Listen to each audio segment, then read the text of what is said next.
Alright, so I think my next upgrade or add-on that I'll do to my car is adding side obstacle detection or blind spot. It seems like it's going to be kind of fairly easy by looking at the wire diagram. You'll have two modules, one that's right behind the bumper on the driver's side, and you'll have one over here on the passenger side. So all you got to do to get to it, take the taillight off and you can pull the bumper out. You'll have a couple screws on there and you're able to get the blind spot module and the bracket, clip it on. And my car's not pre-wired, so I'll have to do everything from scratch. But looking at the wiring diagram, there's total, I believe, 4 wires. 2 of them are CAN lines, high speed and low speed. One's a ground, and the other one is a fuse. But looking at it, since I got the camera, I'm not going to show it since my license plate, but basically it's wired up to the camera almost.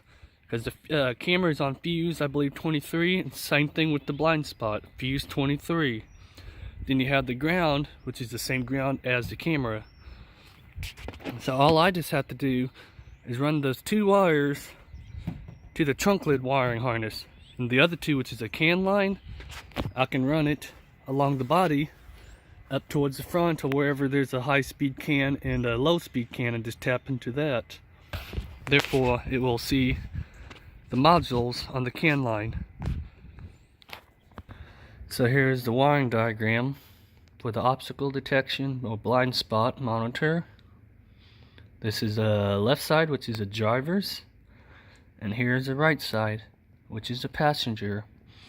So like I said, you got your ground, got your fuse, got your 2 CAN lines, and you got another ground. Same thing with like that one. You got your power, which is fuse, 2 CAN lines, and on this one here, there's only 1 ground. I thought that was kind of interesting, because the difference pin 3 is not used on there. I thought that was kind of interesting that there's not a ground for the left side. So looking at here, the rear view camera, fuse 23. And this is the blind spot one, fuse 23. So I can just tap this one here into the rear view camera fuse power. Then all I just have to do, and the same thing with ground, right here. I can do that one quarter panel or just grounded, it don't really matter. As long as there's a good ground on it. This one here, the right side, second point.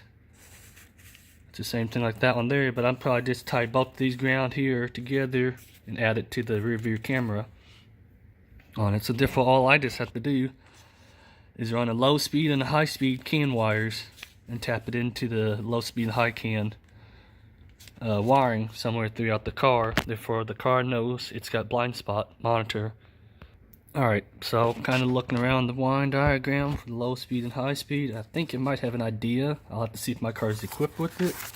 But looking at this page here, rear gate trunk module. Got a couple of stuff right here.